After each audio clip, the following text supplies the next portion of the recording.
ጀርባዋን የሰጠችው ከሱ የኮበለለችው በጣዖታትና በርኩሰት ማመንዘር በየተራሮቹ የተደፋችው እሷን ነው። ጀርባዋን የሰጠችውን የወደደ ይላል ክርስቶስ ቤተ ክርስቲያንን እንደወደዳት። ባሎች ሆይ ሚስቶቻችሁን ውደዱ ሲል ምን ማለት ነው? በእርግጠኝነት እኛ ባሎች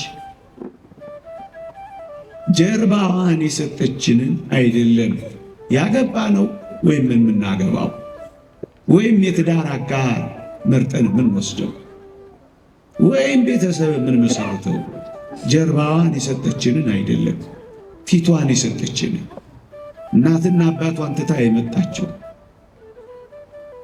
አብራ የተከተለችንን ከኋላ የተንከራተተችው እጆቿ እስኪጠበስ ድረስ ለኛ የምትተጋው ከኛ ጋር አብራ የምትጠበሰው እሷን ነው ሚስት አድርገን ታዲያ ክርስቶስ ሆይ ደመግቧል፣ መልከ መልካሟል፣ በጽድቅ ሥራ የምታበራዋል፣ በክርስቲያና ሕይወት የምታንጸባርቀዋል እሷን ሞተላት።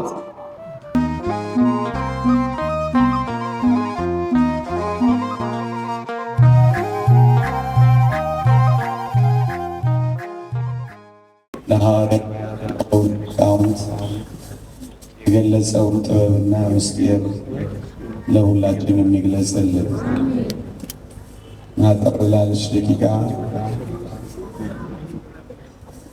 ከጊዜ አንጻር ትንሽ አጠር ያለች ርዕስ መርጬ የእግዚአብሔርን ቃል አስታውቃለሁ። ቤትህ ያለች ቤተ ክርስቲያን፣ በቤትህ ያለች ቤተ ክርስቲያን የሐዋርያው የቅዱስ ጳውሎስ መልእክት ወደ ፊልሞና አንድ ምዕራፍ ብቻ ነው ያለው።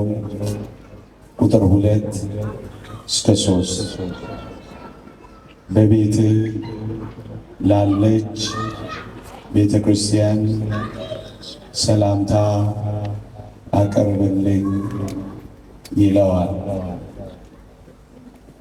በክርስቲያኖች ቤት ቤተ ክርስቲያን አለች። የክርስቲያኖች ቤተሰብ ትንሿ ቤተ ክርስቲያን ነች።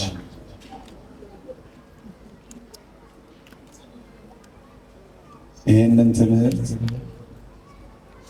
ምናልባት ብዙዎቻችን አይመለከተንም እንዳንል እፈራለሁ። ምክንያቱም ሁላችንም ከቤተሰብ ነው የተገኘ ነው። እግዚአብሔር ቢፈቅድ ቤተሰብ ነው የምንመሰርተው። ስለዚህ ብንመሰርትም ባንመሰርትም በጥልቀት ሁላችንም እንደ ቤተ ክርስቲያን ልጅነት እንደ ማህበረሰብ ተሳታፊነት በዚህ ክፍለ ትምህርት አታውቁትም ብዬ ሳይሆን ጥቂት ማስታወሻዎችን ላሰማችሁ ፈልጌ በቤትህ ያለች ቤተ ክርስቲያን ክርስቶስ ቤተ ክርስቲያንን የመሰረተው መስቀል ላይ ነው። ክርስቶስ ከጎኑ በፈለቀልን ውሃ ተጠምቀን ከጎኑ ያገኘነውን ደም ጠጥተን ነው ቤተ ክርስቲያን ሕያው የሆነችው። ልብ በሉ፣ ከጎኑ። ሁለተኛ ክርስቶስ መስቀል ላይ ሲሞት ነው ቤተ ክርስቲያንን ያስገኙ። የክርስቶስ ሞት እንቅልፍ ተብሎ ተጠርቷል። በአባቶቻችን ትምህርት እግዚአብሔር ከእንቅልፍ እንደሚነቃ የወይን ስካር እንደለቀቀው እንደ ኃያል ሰው ተብሎ የተጠቀሰው ቃል የክርስቶስን ሞት እንቅልፍ ብሎታል። ክርስቶስ በመስቀል ላይ በሞት ሲያንቀላፋ ነው ቤተ ክርስቲያን የተገኘችው። ልክ እንደዚሁ የክርስቲያኖች ቤተሰብ ወይም ደግሞ እንዳጠቃላይ እግዚአብሔር ለሰው ልጆች የሰጠው ቤተሰብ ልክ እንደዚሁ የተመሰረተው። አዳምን አስታውሳችሁ። አዳም ከጎኑ አጥንት ነው ቤተሰብ ትሆነው ዘንድ ሔዋንን የሰጠው። ከክርስቶስ ጎን ቤተ ክርስቲያን እንደተገኘች ከአዳምን ጎን የትዳር አጋሩ ወይም ቤተሰቡ ተገኝታለች። ክርስቶስ መስቀል ላይ በሞት ምክንያት አንቀላፍቷል። ክርስቶስ በሞት ምክንያት ቢያንቀላፋም በመለኮቱ ሕያው ነው።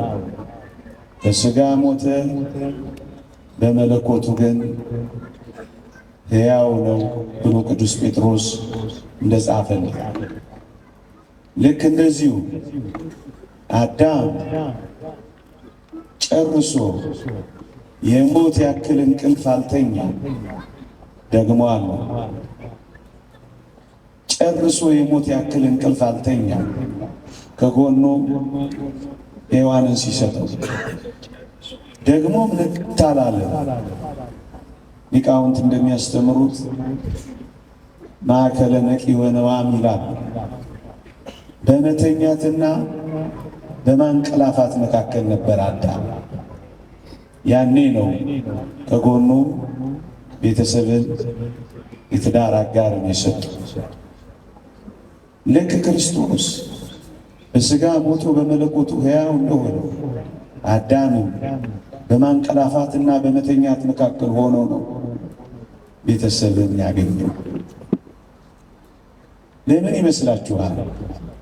እግዚአብሔር አዳምን እጅግም ያላነቃ እጅግም ያላስተኛ በሁለቱ መካከል አድርጎ ከጎኑ አጥንት አውጥቶ ቤተሰብ የሰጠው። ሊቃውንተ ቤተ ክርስቲያን በዚህ ጉዳይ ላይ አስገራሚ ጥቆማ ይሰጡናል። እንዲህ ይላሉ። አዳም እንደነቃ እግዚአብሔር ከጎኑ አጥንትን ቢያወጣ አዳም ነቅቷልና ያመዋል። ካመመው ደግሞ ከጎኑ የተሰጠችውን ቤተሰብ የትዳር አጋሩን ሊጠላት ነው። ስለዚህ እንዳይጠላት አላነቃው። ነቅቶ ከሆነ ያመዋል። የሕመሜ ምክንያት ናት እያለ ሕመሜ እያለ እንዳይጮህባት እጅግም አላነቃውም ይላል። ደግሞ በጣምም አላስተኛው። ለምን ይመስላችኋል? እጅግም ያላስተኛው ጭልጥ ብሎ ተኝቶ ቢሆን ኖሮ ደግሞ ይላሉ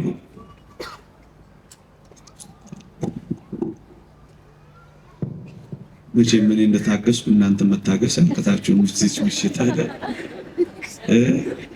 እናንተ ምን አለባችሁ ቁጭ ብላችሁ ይብላኝ እንጂ ለኔ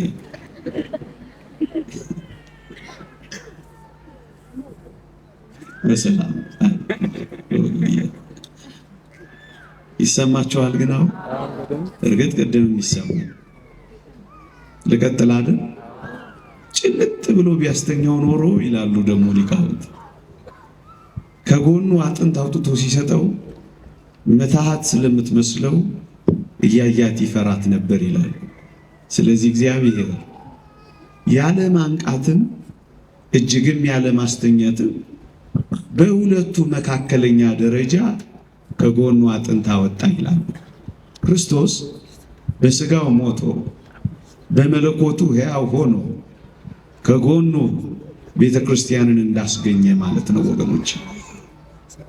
ስለዚህ እንዳይጠላት፣ ስለዚህ ምትሃት እንዳይመስለው፣ እንዳይፈራት እንደዚህ አድርጎ ነው ቤተሰብን የመሰረተው። ይህን ንጽጽር ዝም ብለን የምንናገር እንዳይመስላችሁ። ንዑድ ክቡር የሚሆን ሐዋርያ ጳውሎስ በኤፌሶን መልእክት ምዕራፍ 5 ላይ ክርስቶስ ቤተ ክርስቲያንን እንደወደዳት ባልም ሚስቱን እንዲሁ ይውደዳት ብሎ በክርስቶስና በቤተ ክርስቲያን በባልና በሚስት ያለው ንጽጽር ሐዋርያው ቅዱስ ጳውሎስ አስተማረን። ዮሐንስ አፈወርቅ አብራርቶ ተረጎመልን። የተወደዳችሁ ክርስቲያኖች እቺ ትንሿ ቤተ ክርስቲያን ወይም እቺ ቤተሰብ ልክ ቤተ ክርስቲያን እንደተመሰረተችው ነው የተመሰረተችው። ለዛ ነው በቤትህ ያለችው ቤተ ክርስቲያን ሊል የቻለው ይላል ዮሐንስ አፈወርቅ። ክርስቶስ ቤተ ክርስቲያንን ወዷት ምን አደረገላት? ባጭር ቃል ክርስቶስ ቤተ ክርስቲያንን እንደወደዳት ይልና መልሱን እኛን መልሰው። ባጭር ቃል ክርስቶስ ቤተ ክርስቲያንን ወደዳትና ሞተላት። ለዚህ ነው ቅዱስ ጳውሎስ ባልን ሚስቱን ይውደዳት ሲል በውስጡ ሞተላት የሚል አስደናቂ ድምፅ አለ። ክርስቲያኖች ትንሿ ቤተ ክርስቲያን በቤታችን ያለችው መሰረቷ ፍቅር ነው።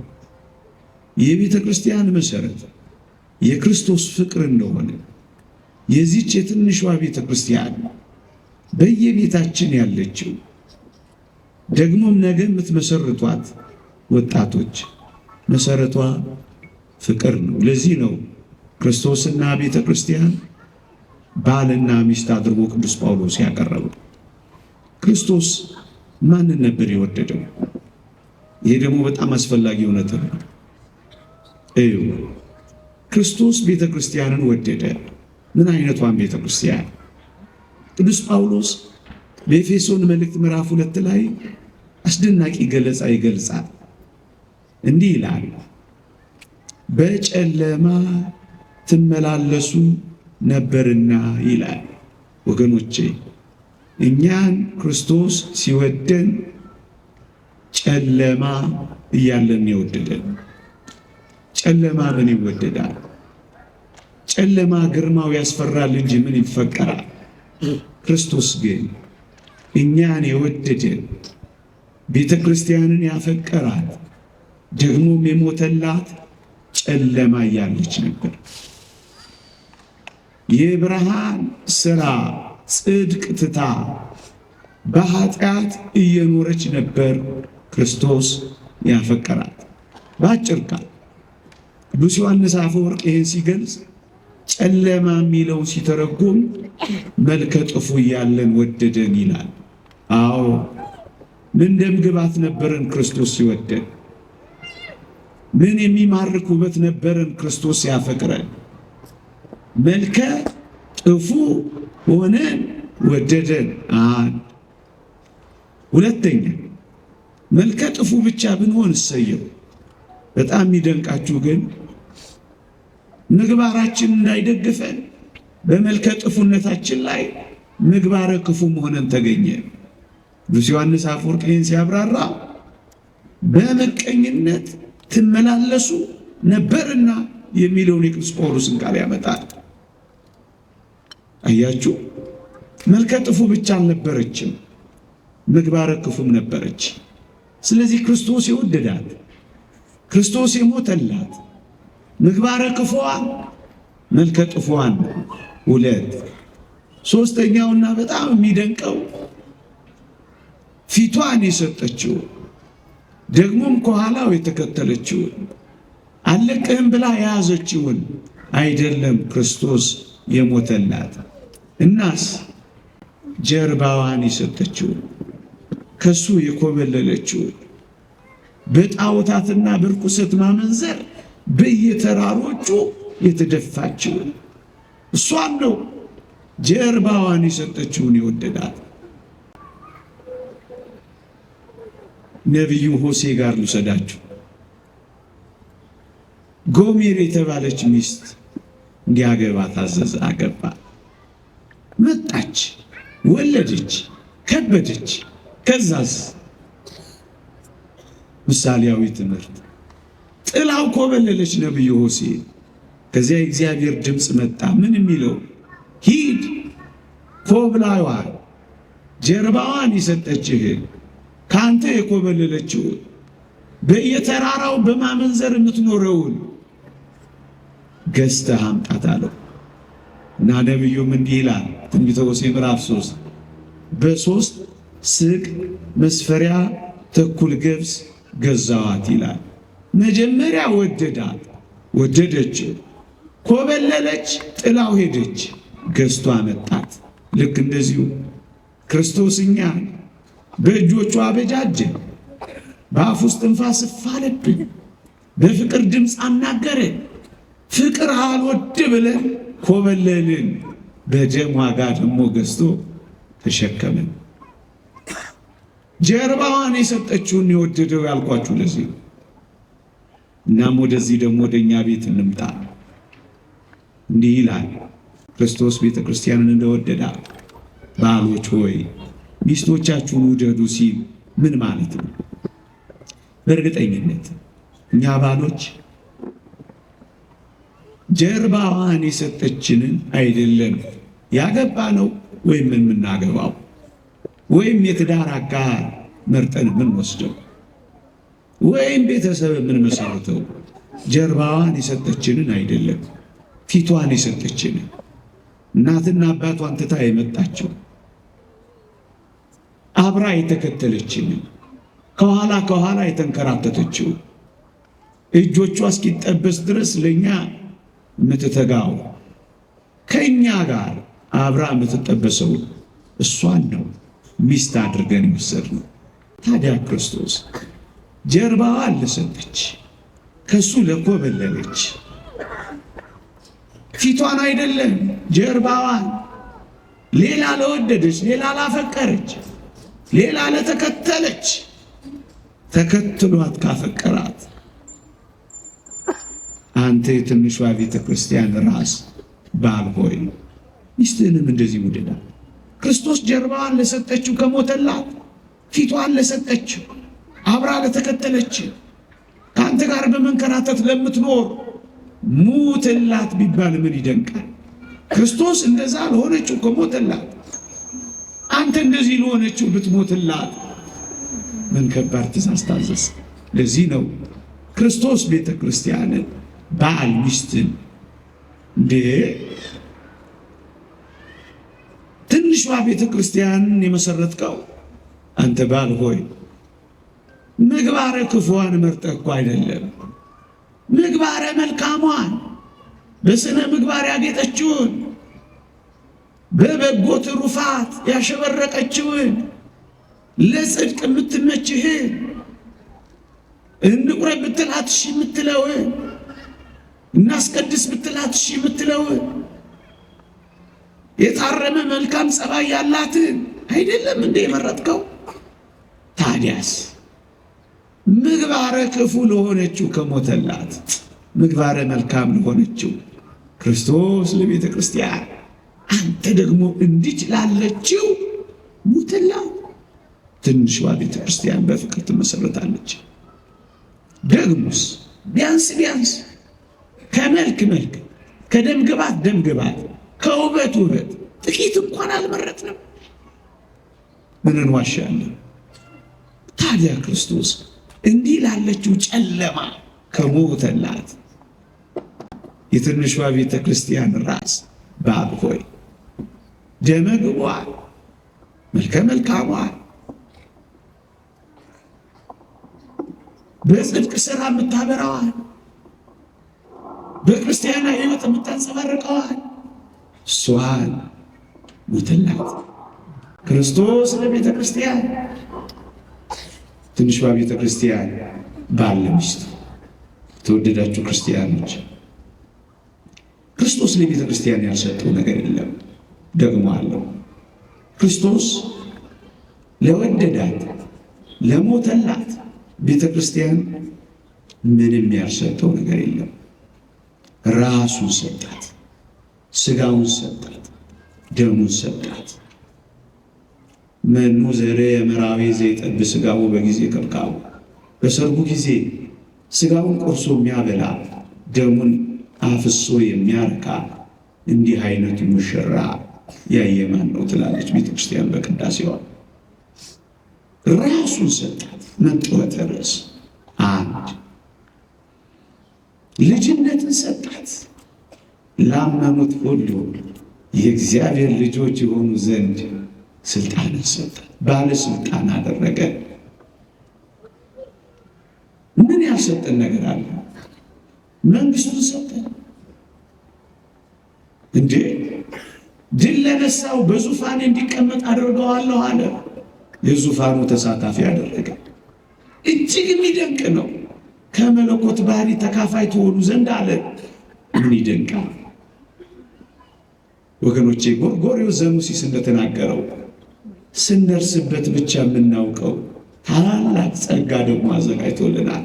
አሁን ቃላት የማይናገሩት፣ አሁን ቅኔ የማይበቃው፣ አሁን ስብከት የማይገልጠው፣ አሁን መዝሙር የማይችለው፣ አሁን ባለ ቅኔ የማይጨርሰው ስንደርስበት ብቻ የምናውቀው ሕይወት ሰጠ። ጎርጎርዮስ ዘኑሲስ እንደተናገረው ታዲያ ክርስቶስ ለቤተ ክርስቲያን ይህንን ሁሉ ከሰጠ፣ ክርስቶስ ለቤተ ክርስቲያን እንዲህ ከሰጠ፣ የትንሿ ቤተ ክርስቲያን ራስ ባለም ሚስቱን ይውደዳል የተባለውን አንስቼ ነው። ሁሉን ነገር ስጣት ነው የሚለው፣ አትሰስትባት ነው የሚለው። ፍቅር አይሰስትም። ፍቅር እኔን ይድላኝ አይልም። ፍቅር ለራሱ አያስብም። ፍቅር ከራሱ ይወጣል። ፍቅር ወደ ሌሎች ይገሰግሳል። ፍቅር ስለሚቀበለው ግድ አይለውም። ፍቅር መስጠት ነው እና ሁሉን ነገር ይሰጣል። ክርስቶስ ለቤተ ክርስቲያን የነፈጋት፣ የደበቃት፣ የከለከላት ምንም ነገር እንደሌለ ትንሿ ቤተ ክርስቲያን የምትሰጣት ናት። የተወደዳችሁ ክርስቲያኖች እንዲህ ተብሎ እኮ ተጽፏል። በትንሿ ቤተ ክርስቲያን ውስጥ ክርስቶስ ቤተ ክርስቲያንን ባል ሚስትን ባለው አንቀጽ ባልን ለሚስቱ የማይሰጣት ነገር እንደሌለ ተምረናል። እንዲህ ይላል እግዚአብሔር ቃል፣ ባል በገዛ ሥጋው ላይ ስልጣን የለውም፣ ስልጣን ለሚስት ነው እንጂ። ሚስት በገዛ ሥጋዋ ላይ ስልጣን የላትም፣ ስልጣን ለባል ነው እንጂ ይላል። ወገኖቼ እቺን ትንሿን ቤተ ክርስቲያን ስትመሰርት ስልጣንህንም ጭምር ነው የምታስረክበው። ወንጄ ፈቅጄ ብለህ እኮ ነው የምትሰጠው። እንደሱ ነው የሚሰጠው። ፍቅር እንደሱ ነው። ተገዶ አይደለም፣ ወዶ ፈቅዶ መርጦ ነው የሚሰጠው ፍቅር።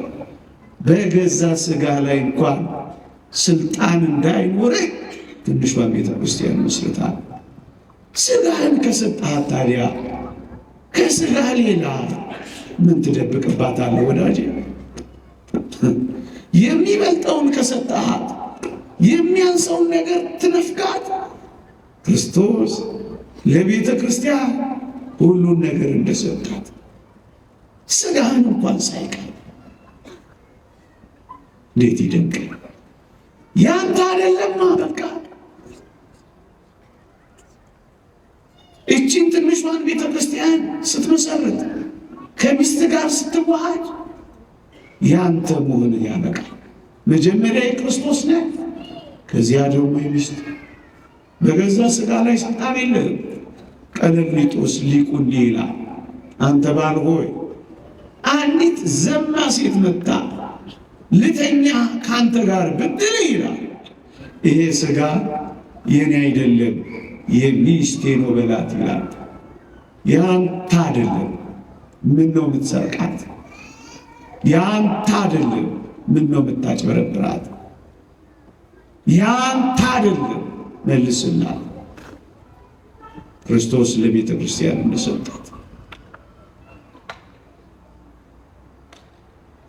የእግዚአብሔር ቃል እንዲህ ይላል። በጣም የሚደንቅ ቃል ደግሞ አለ። እንዴት ይደንቃል! ቅዱስ ጳውሎስ ያገባ ሚስቱን እንዴት ደስ እንደሚያሰኝ ስለ ሚስቱ ያስባል ይላል። ጊዜህን ብቻ እንዳይመስልን ሐሳብህን ጭምር ለሚስት ይሆናል። ትንሿ ቤተ ክርስቲያን ሐሳቧ ክርስቶስ እንደሆነ ቤትህም ሐሳቧ ለሚስት ይሆናል። እግዚአብሔር ያሳይህ፣ ልዑል ያመልክትህ እንዴት እንዳትል ስለ ሚስቱ ያስባል ይላል። ስለ ኳስ አይልም፣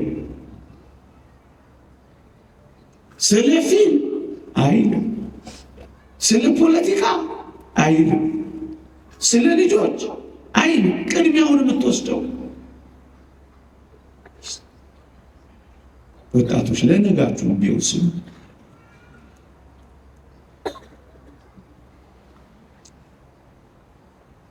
ያላገባ ግን እግዚአብሔርን እንዴት ደስ እንደሚያሰኝ ስለ እግዚአብሔር ያስባል ይላል ቅዱስ ዮሐንስ አፈወርቅ። ሚስትህ ከአንተ የምትፈልገው ጊዜህን ብቻ ነው። ጊዜህን የምትፈልገው ደግሞ በጣም ስለምትወድህ ነው ይላል። ጊዜዋን በቢራ ቤት፣ ጊዜዋን በግሮሰሪ፣ ጊዜዋን በወላጆችህ፣ ጊዜዋን በጓደኞችህ፣ ጊዜዋን በቴሌቪዥን ቻናሎች አትተካባት። ስለምትወድ ነው። የእናንተን አላውቅም። ሚስቶቻችን የሚፈልጉት ከእኛ ጊዜያችንን ብቻ ስለሚወዱ ነው።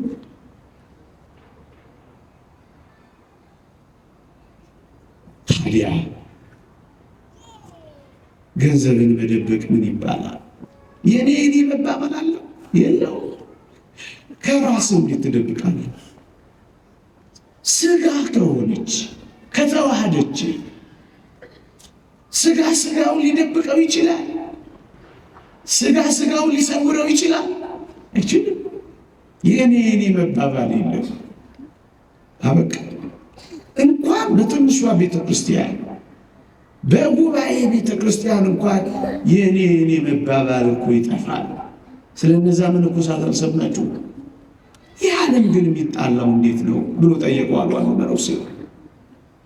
አንዴ ይሄ ዳዊት እኮ የኔ ነው ትላለህ አለ።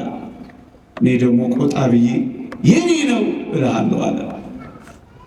አይደለም የኔ ነው ትልና እንቅ ታደርገኛለህ፣ ከዛ እንጣላለን። እያለማመደው ሪሄርስ እያደረጉ እኮ ነው ዓለሙ እንዴት እንደሚጣላ ተግባራዊ ልምምድ ሊያሳዩ። በነጋታው ከቅዳሴ በፊት ተገናኙ። ልክ አስጠኚው እንዳስለመደው ዳዊቱን ሲያይ የዳዊቱ ባለቤት ይሄ ዳዊት እኮ የኔ ነው አለው። ያኛው ድራማውን በደንብ እየሰራ ነው። ዘርበል ከመቼ ወዲህ ነው አንተ የሆነው? የኔ ነው አለው። ያኛው እውነትም ተበሳጨ። ድራማው ቀጠለ። እንቅ አደረገውና የኔ ነው ብሎ ወደ መጣላት ጫፍ ቀረቡ። ያኛው አስጠኘው ምን እንዳሉ ታውቃላችሁ? ድንገት ብሎ ያንተ ነው? አዎ በሉ ሰደው አለ። ለመጣላት ተቀጣጥረው መጣላት እንኳን የማይችሉ የፍቅር ሰዎች እኮ ናቸው ክርስቶስ ያደረባቸው። አንዱ ዝቅ በማለት ውስጥ ምን ጸባይ፣ ባልንጀራን በማስቀደም ውስጥ ምን ቁጣ አለ? ባልንጀራ ከአንተ ይልቅ እንዲሻል በሱ ውስጥ ምን ቅናት አለ ጎበዝ? ጠብና ጦር ከወዴት ይመነጫሉ? በዚህ ሕይወት ውስጥ ቤትህም እንደዚህ ነው። ቤተ ክርስቲያን እንደዚህ ከሆነች አንተ ቤትም እንደዚህ ነው የሚሆነው። ክርስቶስ ለቤተ ክርስቲያን አትንፈቃት፣ አትከልክላት፣ አትደብቃት። እየሸጎጥ ወስደህ አትጣልባት። ጠረጴዛ ላይ አስቀምጦ የልብህን አውራ፣ ግልጥልጥ በል፣ ተገላለጥ። ሶስተኛ ክርስቶስ ሰውነቱን ሳይከፍል ሰውነቱን አዋህዶ እንደ ሞተ መሰንጠቅ፣ መከፈል፣ መለያየት እንደሌለባት ቤተ ክርስቲያንም እንደማትከፈል ትንሿ ቤተ ክርስቲያን ነው። ያንተ ቤት ምንም አይከፍላት። ክርስቶስ ሰውነቱ ካልተከፈለ ክርስቶስ ተከፍሏልን እንዳለ ቅዱስ ጳውሎስ ቤተ ክርስቲያንም የክርስቶስ ናትና ከነገድም ከቋንቋም ከወገንም ዋጅተህ አንድ አድርጋታልና እሷም እንደማትከፈል ያንተ ቤትም ምንም እንዳይከፍላት እንዳትከፈል። ለዚህ ነው የእግዚአብሔር ቃል እግዚአብሔር አንድ ያደረገውን ማን ይለየዋል የሚለው። አይለይም።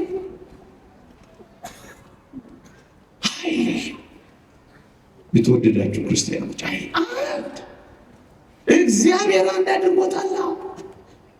ወገኖቼ እንኳን ሁለት ተጋቢዎች እንኳን ሙሽሮች እኛ ሁላችን አንድ አይደለም። ቤተ ክርስቲያን የምትባለው ህብረት ጉባኤ እኮ አንድ ነው። ቅዱስ ጳውሎስ እንዲህ ይላል። በጣም አስደናቂ ቃል ይናገራል። የቆሮንቶስ መልእክት ምዕራፍ 10 አንዱ እንጀራ ስለተካፈለ እኛ ብዙዎች ስንሆን አንድ ነን። ስጋውን የበላ ነው ደሙን የጠጣ ነው ክርስቶስ በእኛ ውስጥ ይኖራል። እንዴት ይደንቅ! እኔም በእርሱ እኖራለሁ እሱም በእኔ ይኖራል አለ። ከክርስቶስ የተነሳ አንድ መንጋ ከአንድ እረኛ ጋር እንኖራለን።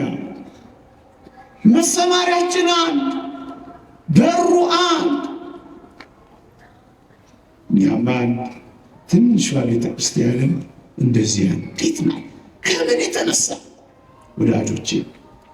አንድ የሚያደርገን አንድ አልጋ ላይ ስለተኛን አይደለም። አንድ አልጋ ላይ የተኙ ብዙ አልጋ ላይ የተበተኑ ልቦች እንዳሉ እንሰማለን ነው።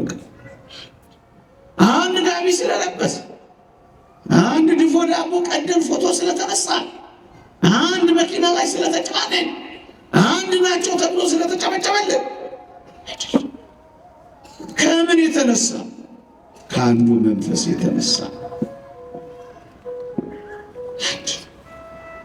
ታዲያ እግዚአብሔር አንድ ያደረገውን ማን ይለየዋል የሚለው እኮ ማን ይለየዋል? ምን ስልጣን አለ አንተ ለመለየት? እግዚአብሔር አንድ ያደረገው ሰው አይለየው ሲል አንተንም ጭምር እኮ ነው፣ አንቺንም ጭምር ነው። ሰው አይለየው፣ ሰው አይለየው። እንዴት ይደንቃል! ስለዚህ እቺ ትንሿ ቤተ ክርስቲያን በትንሹ በትልቁ በሚረባው በማይረባው በሆነው ባልሆነው አትከፈል፣ አትለያዩ፣ አትበጠስ። በሶስት የተገመደ አይበጠስም ያለው እሱ ክርስቶስ ስላለበት። የተወደዳችሁ ክርስቲያኖች እቺን ቤተሰብ የሚመሰርታት ቋንቋ አይደለም እግዚአብሔር፣ ብሔር አይደለም፣ ፍቅር ነው። ታዲያ ፍቅርን ማን ሊያሸንፋት ይችላል? ነገሬን ለመጠቅለል ሰዓት እንዳልፈጅ ሌላ ሰፊ ልዩ የእግዚአብሔር ቃል ደግሞ አለ። እኔ ጊዜው እንዳላባክን ለማስታወስ ያክል ክርስቶስ ቤተ ክርስቲያንን የወደዳት፣ ክርስቶስ ለቤተ ክርስቲያን የሞተላት በፍጹም በማይመች ሁኔታ ነበር። ምንድን የማይመች ሁኔታ? መስቀል ምን ይመቻል? መስቀል ይመቻል። ሳዶር፣ አላዶር፣ ዳናት፣ አዴራ፣ ሮዳስ የተባሉ ችንካሮች ምን ይመቻል? ጅራፍ ምን ይመቻል? መራራ ሐሞት መጠጣት ምን ይመቻል? እርጥብ መስቀል መሸከም ምን ይመቻል? የእሾህ አክሊል መልፋት ምን ይመቻል? በማይመቹ ሁኔታዎች ጭምር አፈቀራት። ፍቅር አይለወጥም። ፍቅር ሁኔታዎችና ቦታዎች አይቀይሩትም። ፍቅር ለዘወትር አይወድቅም ይላል ቅዱስ ጳውሎስ። እንደውም አስደናቂ ቃል አንሳላችሁ ሶሎሞን የተናገረው ብዙ ውሃ ፍቅርን ያጠፋት ዘንድ አይችልም። ረሃብ ነው አይችልም። መኑ ያድገነ ፍቅሮ ለክርስቶስ። ረሃብ ነው አይችልም። ስደት ነው አይችልም። ሰይፍ ነው አይችልም። ታዲያ አንተን ቤተ ክርስቲያን ረሃብ ይፈታታል። ስትራብ ትተወዋለህ፣ ጥላ ትጠፋለህ፣ ልጆችህን ትበትናለህ፣ ስትከስር እነሱንም ታከስራቸዋለህ። ፍቅርን ያጠፋት ዘንድ ብዙ ውሃ አይችልም። የፍቅርን እሳት የሚንቀለቀለውን የሚያጠፋ ውሃ ምድር ላይ የለም፣ መከራም ቢሆን። ክርስቶስ በማይመቹ ሁኔታዎች እንደወደደ በዚህ ዘመን ቤተሰቦች ሆይ፣ በተለይ የትንሿ ቤተ ክርስቲያን ራስ ባል ሆይ ባይመችም ውደዳት። በማይመቹ ሁኔታዎች ፍቅራት፣ ውደዳት። አብርሃምና ሳራን እንዳትረሳቸው። 3 ጊዜ ድንኳናቸውን እየነቀሉ ድንኳናቸውን እየተከሉ ተንከራተዋል። በረሃብ ምክንያት ተራባ፣ ተጠማ። እንደዚህ ያረቡ የሚኖሩ ብዙዎች አሉ። እንደሱ ሊኖሩት በድንኳን ሊኖሩት ተከራያ ዕጣ ንጣ። ታዲያስ የእግዚአብሔር ቤተ ክርስቲያን ትንሿ ቤተ ክርስቲያን እንዴት ትፈርሳለች? እንዴት ትተዋለች? እንዴት ችላ ትባላለች? እንዴ በጣም ይደንቅ ነገር። ሳራን ትንሽ ድንቃትና እኔ በጣም ትደንቀኛለች። ደምግባቷንና ውበቷን አቤሜሌክ የሚባለው ንጉሥ አየና ቤተ መንግሥት እንድትገባ ጥያቄ ቀረበላት። ወደዳት። ቤተ መንግሥት ግቢ አላት። እሷ የምትኖረው የት ነው? ከአብርሃም ጋር በድንኳን። ምን ይመቻል ድንኳን? እንጃ። አሁን ያላችሁ እንደዚህ ኑሩ ብትባሉት ኖሩ።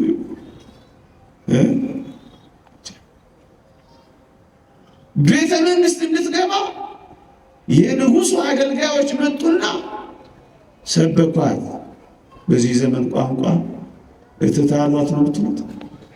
ሙቂ፣ ድመቂ፣ አጊጪ፣ ተኳይ እያሉ ሰበኳት። በዚህ ዘመን እንደሚሰብኳቸው አንዳንዶች አቤት ፀጉርሽ ወርዶ ወርዶ ይጠቀለላል። እሱ ነገር ግን ድሮ ነው መሰለኝ።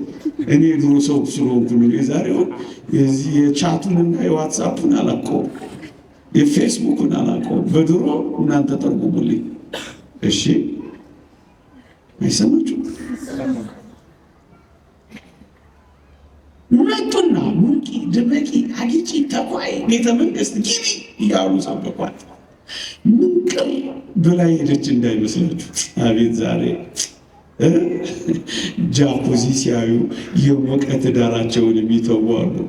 ጃኩዚው እንደ ትዳር እንደ ሞቀው ቤት የሚሞቅ እንዳይመስልሽ። ምናልባት ይቅርታ ሁሉም አይደለም፣ ሊያቃጥል ከቻለ አላውቅም። ብዙዎች ተውበው ገብተው ቤተ መንግሥት አይነት ኑሮ ፍለጋ ማዲያት አውጥተው እንደወጡ ግን አውቃለሁ። ስቀው ገብተው እያለቀሱ እንደወጡ አውቃለሁ። አጋቡኝ ብለው ወጥተው ሽማግሌ እግር ስተደፍተው አፋቱኝ እንዳሉ ግን እንሰማለን። አንዳንዶች ምንድን ነው ይሄ ፍርድ ቤቱ ሁሉ ፍቺ በወር 3000 ምንትስ ጆሮ ጠው የሚያደርግ ስላልተማረን ይሆን? ከዚህ ውስጥ ምን ያህል ኦርቶዶክሳዊ ይኖር ይሆን? ረሃብ ነው። ሳራ የሞፈር ቀረበላት። ግቢ ቤተ መንግሥት ተባለች። ምን እንዳለች ነገራችሁ? ገድለ ሳራን አንብቡት። በጣም አስደናቂ ቃል ትናገራለች። እንዲህ አለች። ሙቂ ባሏት ፈንታ ልብሷን ተረተረች፣ አጊጪ ባሏት ፈንታ አመድ ነሰነሰች። ተኳይ ባሏት ፈንታ አለቀሰች። ልቧ ያለው ጁጁ ሽማግሌ ታላቁ እግዚአብሔር ሰው አብርሃም ጋርና ድንኳኗ ውስጥ ብትራብም የመረጠችው ፍቅር ነው። አበቅ ድንኳኗ እንደዚህ ነው የምትኖረው። ረሃብ አያስበረግጋትም። ከዚህ ዘመን የበለጠ ረሃብና ጭንቀት በሚመጡት ዘመናት በክፋት እየባሰ ሊሄድ ይችላል። ያለ አደራችሁ ትንሿን ቤተ ክርስቲያን ታፍርሷት። ይቆየን። የእግዚአብሔር ቸርነት፣ የእመቤታችን አማላጅነት፣ የቅዱሳን በረከት ረድኤት አይለየን። ሌሎች መርሃ ግብራት ስላሉ ይበቃል።